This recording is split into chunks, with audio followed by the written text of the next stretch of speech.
Okay, over the last year, we have looked at 3 different graphing calculator tools that we need to be able to use for the AP test. One helps us find a derivative, one helps us to find an integral, and one helps us to solve for x. I have structured this document so that there are between 3 and 4 problems for each of those 3 tools. The idea being that I will use one of the 3 to 4 problems to reteach on this video, but then you have the others that you can use to practice, and I'll make sure to give you the answers for all. Right? Okay, so for derivatives here, I'm going to go ahead and use in this particular case number 1.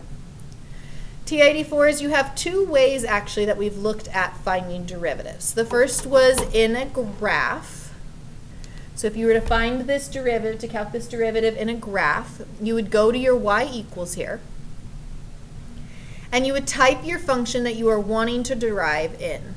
So we would type in the square root of x squared minus e cubed times x. Right, so there's that function I'm trying to take the derivative of. And then we would graph it. Now your window can be whatever you want it to be as long as -3, x equals -3 lies on that window. So -3 does lie between -10 to 10, so I'm going to go ahead and leave my window alone. Okay, so we got our graph here. To find a derivative then, we're going to go ahead and go to calc here, right? So it's in blue, so we're going to go second calc, derivative, and then it's going to ask you where we want it. In this case, we want it at -3, so we're going to type in -3 and hit enter, and we will get a derivative. My f prime at that -3 would be -1.567253. Okay. So that's one way to do it. The other route is in your home screen. So if you go to your home screen here, we can see this modeled with what we see. To access this derivative, we would hit Math.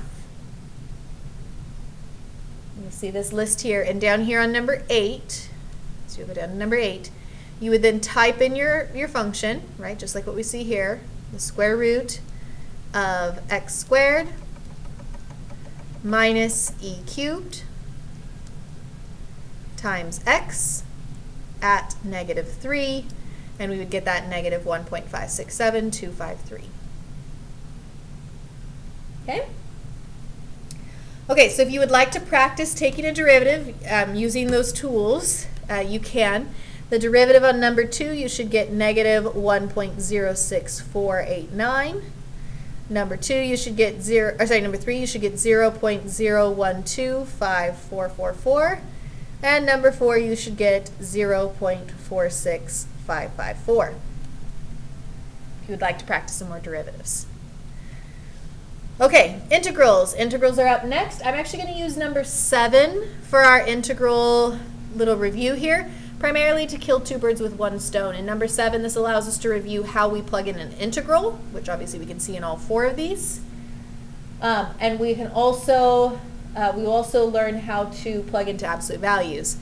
A heads up, by the way, that number 6, we do need to adjust this and make this x squared in the numerator over 4x plus 1 in the denominator, still to the 6th power. Okay? Okay, so number 7. Again, in the 84, there are 2 ways of doing this. The first is in your y equals. We go to our y equals. We're going to go ahead and plug this function that we are wanting to integrate in. Okay, so absolute values are located under math. And if you go over 1 to numeric here, number, you'll see ABS. And that'll give you those absolute values. So we have x to the 6th minus 2x cubed plus 1. My window, I need to make sure -3 to 6 is on that window. It is, so I'm going to go ahead and graph it.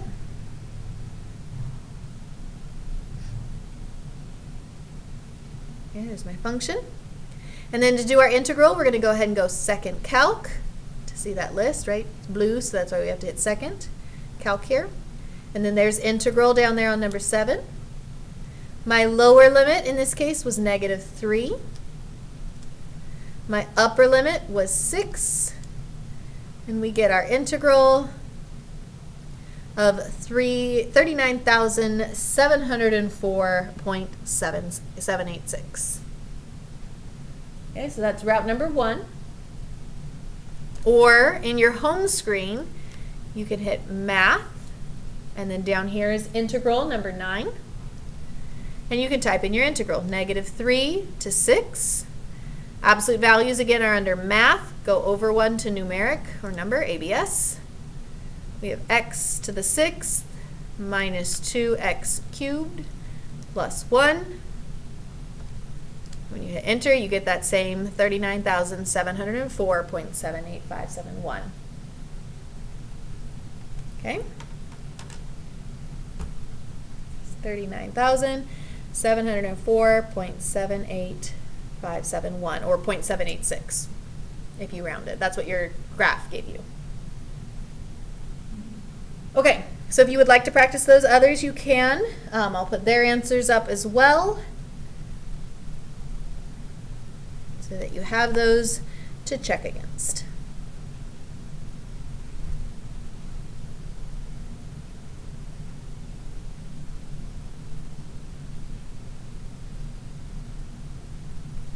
Okay, so that's integrals. Okay, last but not least, I'm actually going to use number 10 for the demonstration of this one. The third and final tool that we learned is one that we use anytime we're trying to solve for some unknown variable, x, t, whatever the case may be, right? Solving for something. So if you find yourself over the course of the problem, you've set up this equation, and you're like, I need to solve this equation. Maybe this is the result of mean value theorem. Maybe this is the result of some particle motion problem. I don't know, right? But you've got an equation. Your first step is to get this equation to equal 0. You can do that by either moving everything on the left over to the right, or everything on the right over to the left. I'm going to go ahead and subtract this e to the x to the left here. So minus e to the x. And I'm going to add this 1 over, so 1 plus 1 would be 2. Once you get it to equal 0, you're going to go ahead and go to your y equals, and you're going to plug that equation that equals 0 in. X to the 4th minus 3x squared minus e to the x plus 2. Graphing that.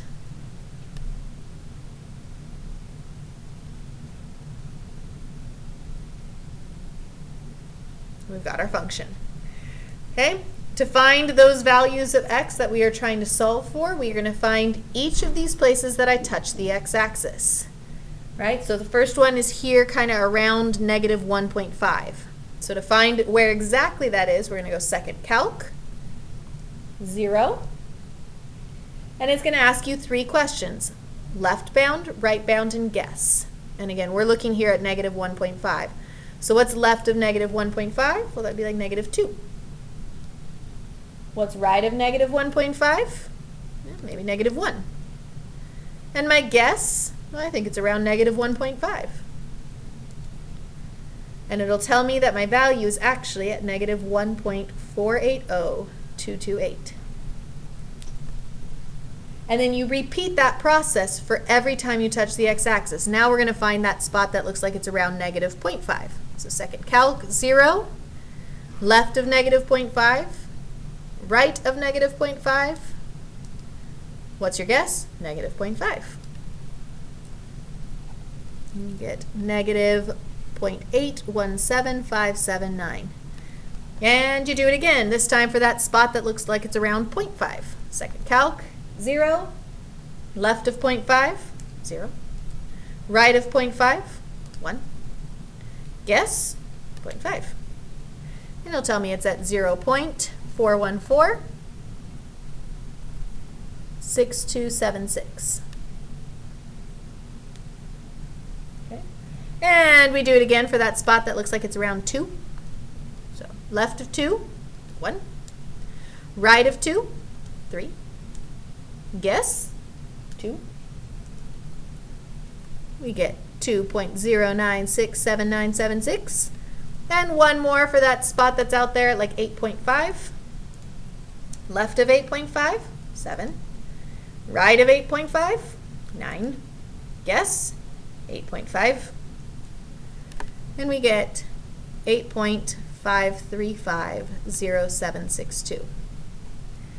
Okay, this is the most general tool, I would say, which is solving for x, because again, it can be used anytime you have an equation. If you are looking at an equation on your paper going, what does x equal? That's what solving would be used for. Getting it to equal 0, graphing that function, and calculating those zeros every place you touch the x-axis. Okay? And so then if you wanted to, you could find, or you could go ahead and solve 9 and 11 as well. 9, we should get x equals negative 1.735976 and 2.1936735.